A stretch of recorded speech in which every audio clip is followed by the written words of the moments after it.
Okay, well, we come to the end of our study on the Olivet Discourse. You've got your handouts there.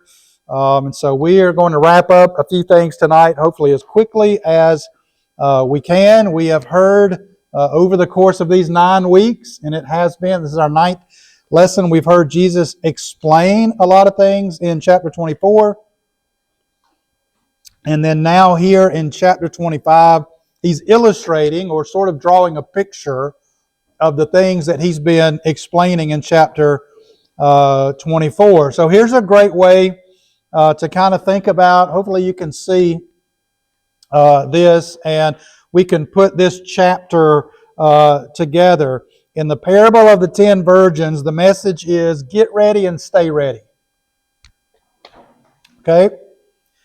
Get ready and stay ready. The 5 foolish virgins and the 5 wise virgins. Last week we saw the parable of the talents, and that is get busy and stay busy. God distributes resources and gives us gifts and gives us the things that belong to Him, and He expects us to manage them well. Not to bury them in the ground or to waste them, but to take those things that He gives us and multiply them so that there is a return on those. And then tonight, and I use this term on purpose, the parable of the sheep, the message is get focused and stay focused. There's a difference here. We'll talk about this tonight. Not just get busy doing something, but get busy doing some specific things. Get focused on doing the things that He calls us to do. All right, so let's look at our scripture passage, which we're just ending this tonight, verse 31. When the Son of Man comes in His glory and all the angels with Him, then He will sit on His glorious throne. Before Him will be gathered all the nations. He will separate people one from another as a shepherd separates the sheep from the goats. He will place the sheep on His right, but the goats on His left. Then the King will say to those on His right, these are the sheep, come, you who are blessed by my Father, inherit the kingdom prepared for you from the foundation of the world. For I was hungry, you gave me food. I was thirsty, you gave me drink. I was a stranger, you welcomed me. I was naked, and you clothed me. I was sick, and you visited me. I was in prison, and you came to me. And then the righteous will answer Him, saying, Lord, when did we see you hungry and feed you, or thirsty and give you drink? And when did we see you a stranger and welcome you, or naked and clothe you? And when did we see you sick or in the prison and visit you?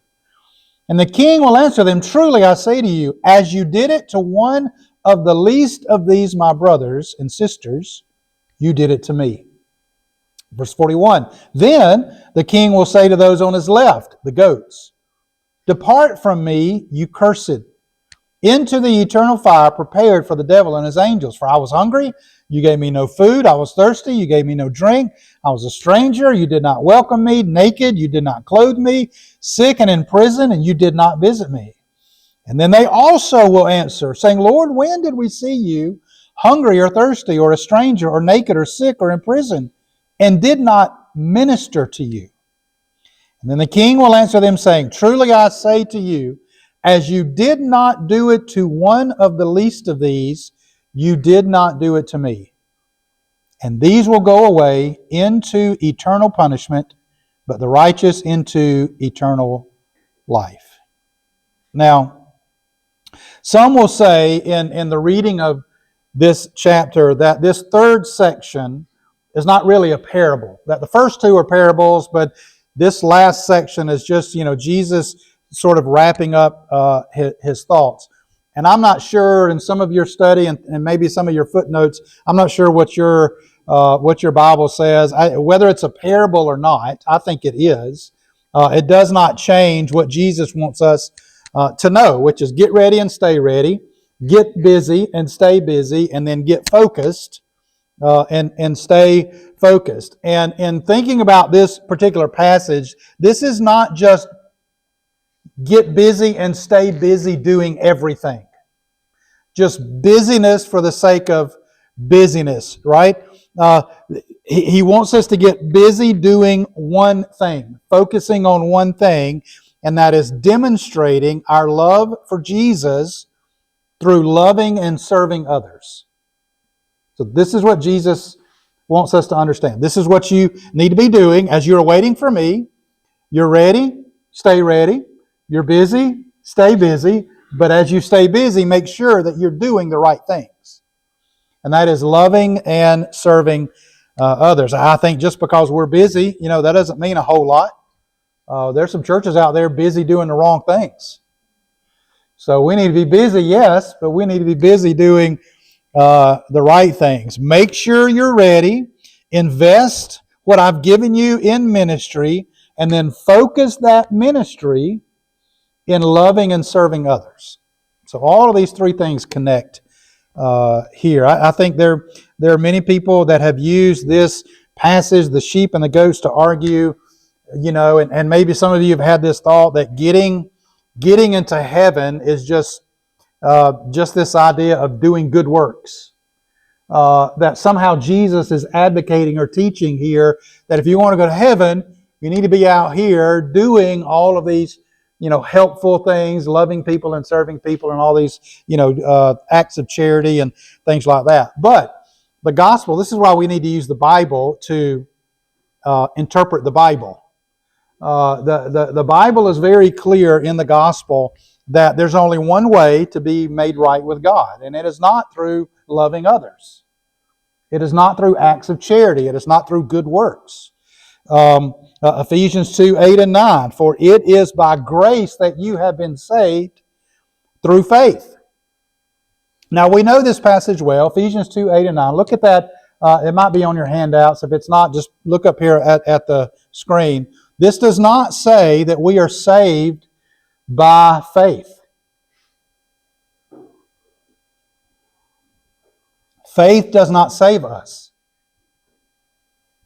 And there's a difference between sitting here tonight thinking that our faith saves us and that it is grace that saves us.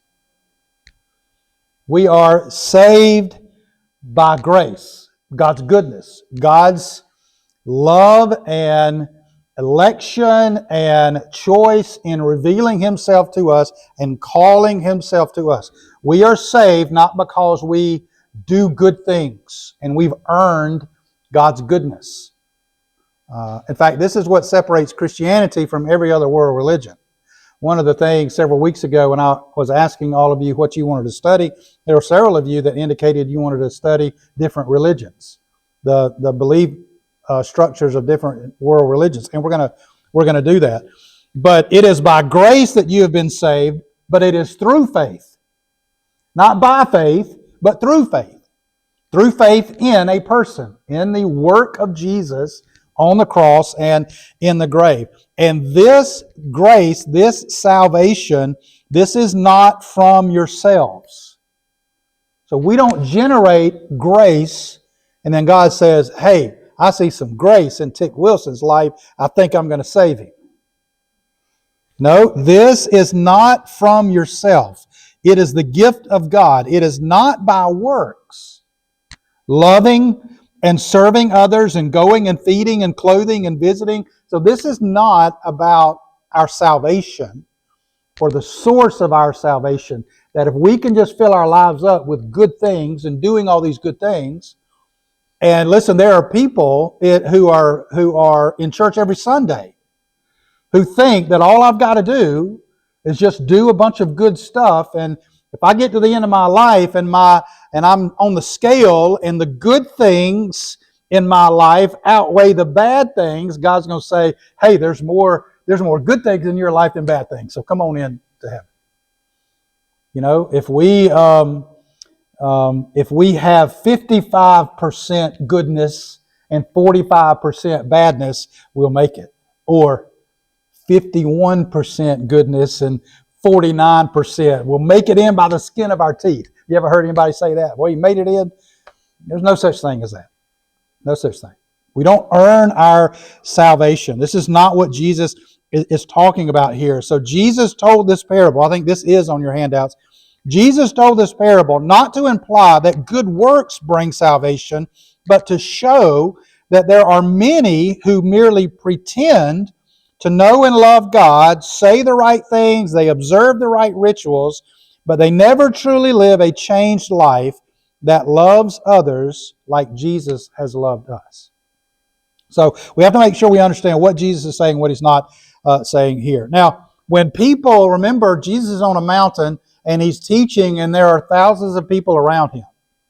So this is not just to the disciples. There's a lot of people around Him. He's talking to the disciples, but there are other people there. And we don't exactly know how many, but there were a lot of other people there with Him. And so the people that are listening to Jesus talk about sheep and goats, they're very familiar with this sorting process He's talking about. Sheep on the right, goats on the left. That's a little strange for us. I don't know if anybody in here has got any goats or sheep, or I know Cam Chappell's pretty good with herding goats, because me and her and Jim and Charlie herded some goats not too long ago down the road. And so this is a little strange for us. But again, go back 2,000 years, put yourself in this context here. Most of these folks listening, they owned goats and sheep. All right, they owned both. Now, I've got a couple of buddies I want to show you up here. All right, and if you've never owned goats and sheep, there are some major differences, and there are a lot of similarities in between goats and sheep. And you can see now up close, you could probably tell which one's a goat.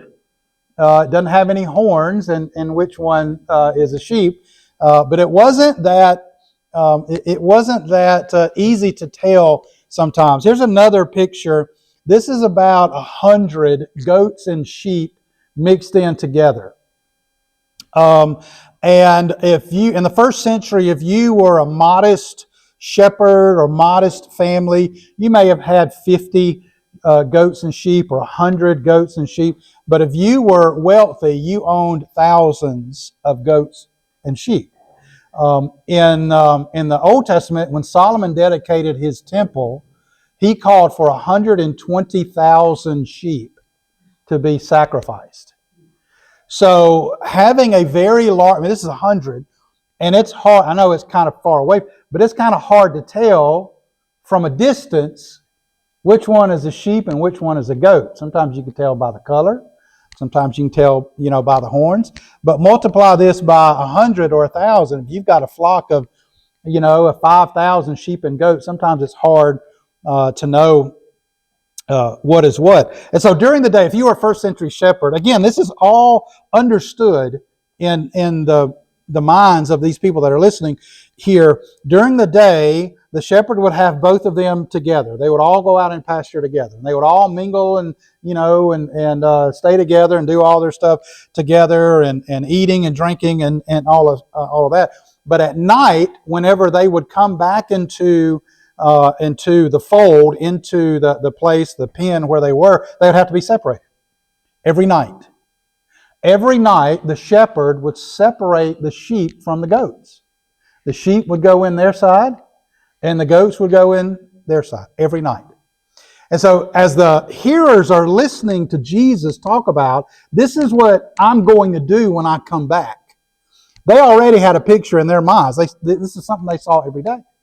Because the needs of the sheep were a lot different than the needs of the goats. They could not stay together. So I want us to think about some differences. And I think there's some places on your handout here to write. What are the differences between goats and sheep? Like real goats, real sheep, that kind of help us to understand what Jesus is talking about here. And they're just a few things. Number one, goats are very independent animals.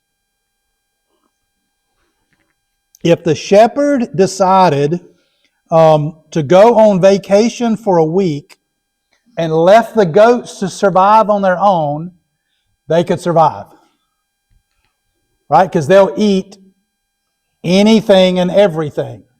They don't really need the help of the shepherd to survive. You could stay gone for a while, and so they're very independent. They have huge appetites. I've seen on YouTube different places where there are companies now that own like 30, 40, 50 goats. And if you have an area that needs to be cleaned off, instead of getting a bush hog or whatever, they'll bring a herd of goats in and let them stay in there for a few days, and they'll clear the entire area out. They'll just eat everything. All right? Sheep are not like that. They don't have those same kinds of appetites. Also, goats are motivated by their own desires. Again, we're thinking about the differences between these two. Goats love doing what they want more than they love doing what the shepherd wants. So I guess they're like the donkeys of the goat world. They're very stubborn. They're just going to go do whatever they want to do. And those are two characteristics of goats. When you think about sheep are very dependent animals, not like the goats. All right? Sheep require a lot of work to stay alive that goats don't require. You may not know this. If many times if a sheep falls and somehow gets turned on its back, and it's struggling, it will not be able to turn over and get itself up. It'll die laying on its back because it needs the help of somebody to come along and actually turn it over and pick it up and get it back on its feet. And so there are many examples, testimonies of shepherds that they're watching and they're seeing this sheep over there, and it's just flailing about like it can't do anything. Well, he's got to go over there and pick it up. And y'all have seen the shepherd's staff with the hook on the end of it. That hook was functional. They used it if sheep got down into rocks or crevices or whatever and they couldn't get out. They'd take a staff and hook that sheep and bring it out. So they're very dependent animals. Sheep also have a tendency to panic and run wild when they get stressed out.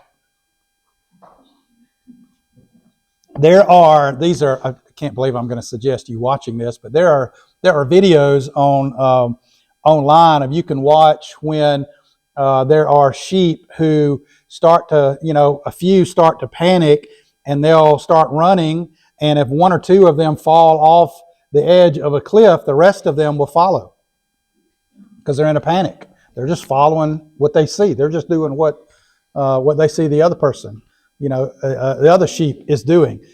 They don't stop and think, now wait a minute. Maybe I should not do this. What's happening to They don't do that. They have a tendency to panic and run. On the other side of that, they are very calm, though, when the shepherd is nearby. And we saw a video of this last week or a couple of weeks ago about how they know their shepherd's voice and they come to their shepherd when he calls. So they'll follow the shepherd anywhere. They've learned to trust him.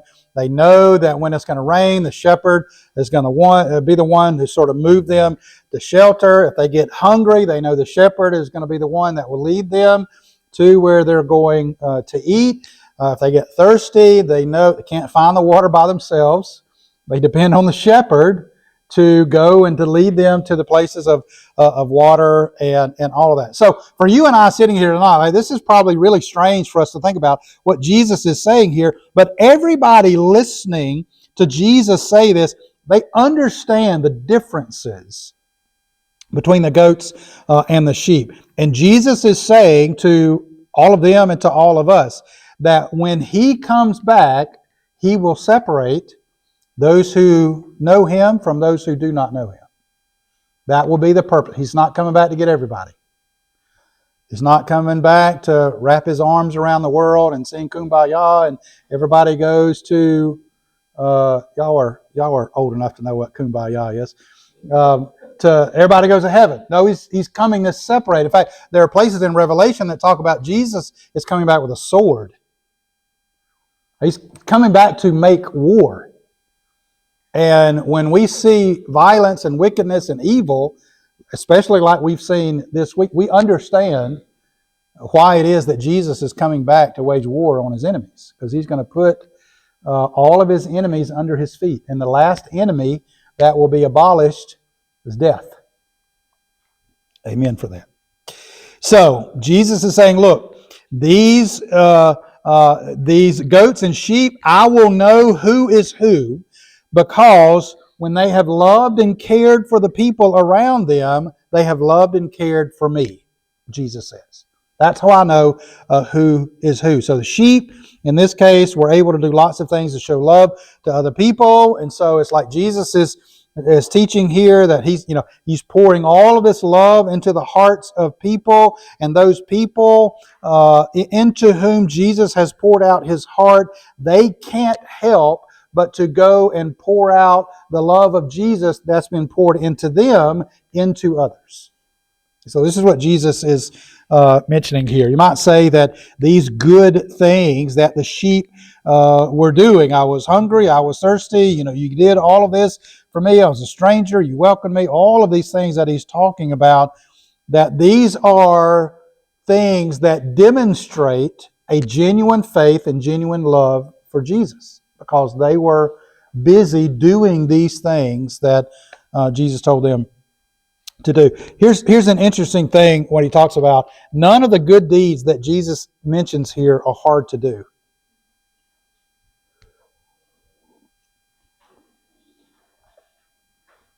I was hungry.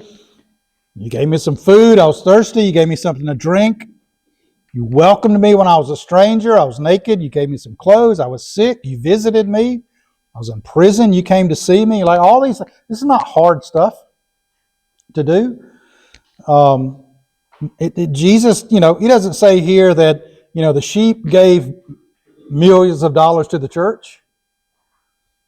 And I don't know about you. I don't have millions of dollars to give to the church. He doesn't say that these sheep, wrote a 1,000-page book about God. It doesn't say that these sheep sold all their possessions and gave their home and all their stuff away, and they went to live on the street in a cardboard box, and and were just sort of gave up all of their life possessions and all of these things and renounced all of that stuff in order to go and serve the Lord. No, it's easy to show the kind of love that Jesus is talking about here.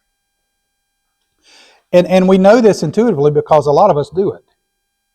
All right, this is a big deal for us. Like this is real ministry.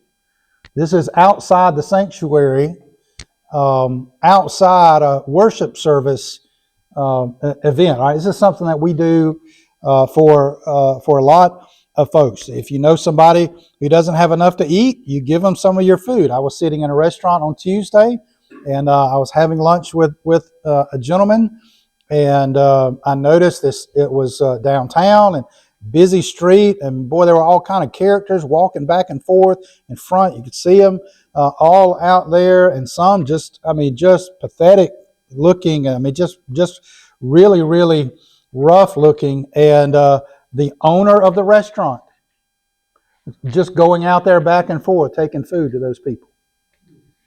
And not out there with a camera, not out there, hashtag compassion, none of that stuff. Just loving on people, just doing those kinds of simple and easy things. If somebody's thirsty, you offer them a cup of water. If somebody in your community is lonely, just go visit them. You don't have to have a reason to go visit somebody.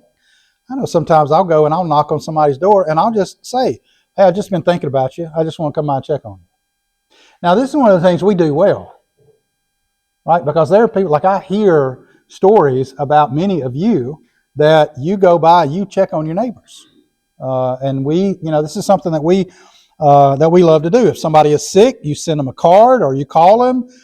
And the point that Jesus is making here is that when we do those things for others around us, we are doing them as if we're doing them to Jesus. All right, these are the things that help us to stay focused in all the busyness and the activity of life. So these sheep reveal that they are ready by the kind of ministries that they are doing. They're out here doing all of these things. Well, what about the goats? Well, it says the same thing about all these activities. They're just very selfish. They're not giving food. They're not giving water. They're not welcoming to strangers. They're not helping to clothe. They're not going and visiting people in the hospital or in prison.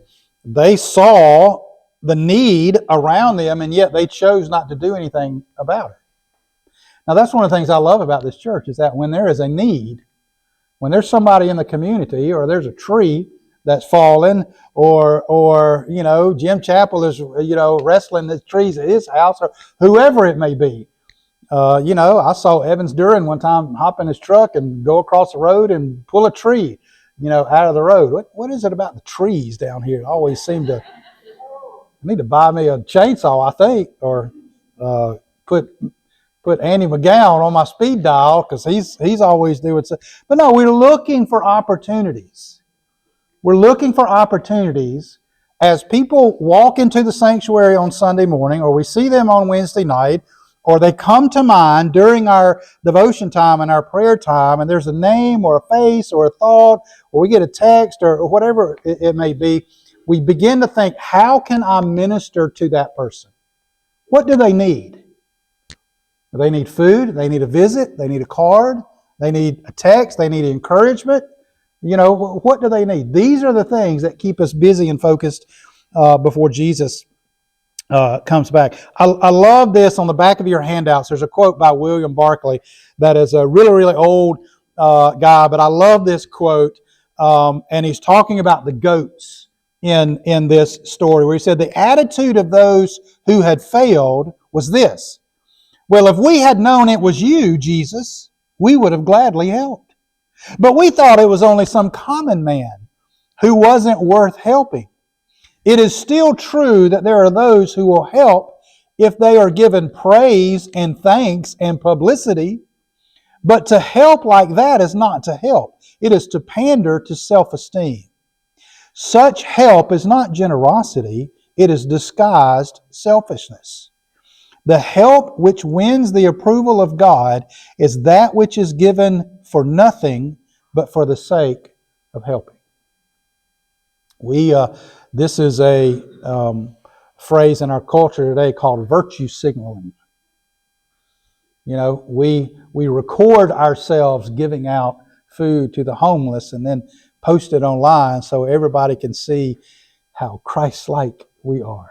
And there's, I don't want to judge the hearts and intentions of people, but we don't help just because it makes us look good, or, we help just because Jesus has helped us. And when we help others, it's like we are helping Him. Finally, the practical demonstration of Christ-like love is the final proof that you are ready for Jesus to return. Practical demonstration. This is not the source of our readiness. That is grace through faith. But the practical demonstration, and this is what the book of James is all about.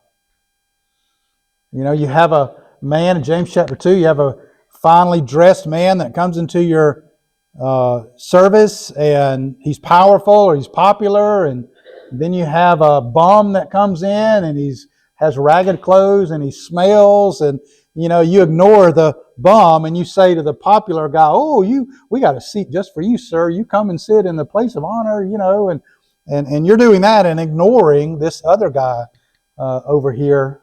James condemns that kind of stuff. We demonstrate this love because of how we have been loved. John 15:12, this is my commandment, that you love one another as I have loved you. That's what this passage is about. That we love others the way that we have been loved. And of course, the greatest commandment is to love God with all of your heart and all of your soul and all of your mind and all of your strength, and to love your neighbor as yourself. And that's what Jesus wants us to do. So that's where we stay focused. That's where we stay busy, is in going and loving others and serving others the way that Jesus has served us. So Just a great way to wrap up the Olivet Discourse. And I want us to go home tonight thinking about how can we serve others? How can I serve somebody? How can I demonstrate love to somebody? I can live my life and in reaction that I think everybody should cater to me, and I have needs and I want people to meet my needs. Or we can start looking for ways to demonstrate that to others. You can do that tonight before you leave. You can do this on Sunday morning when you're in service and you sit down in your pew and you're waiting for us to start the service. Start looking around. Start looking around at people. I love to people watch. There's a fine line between people watching and stalking, but I like to people watch. I just like to watch people. I like to watch their expressions. I like to watch, what they do. And there could be, as you're watching, people come in. It could be a guest. It could be somebody maybe you've never been in their home. It could be somebody that you've heard has had a really rough week. There are people that come into our sanctuary sometimes weeping. They're hurting. They're lonely. And it could be that person is the one that you can go to and spend time with that week. And that's something I know the Lord expects us to do. All right, let me pray for us. And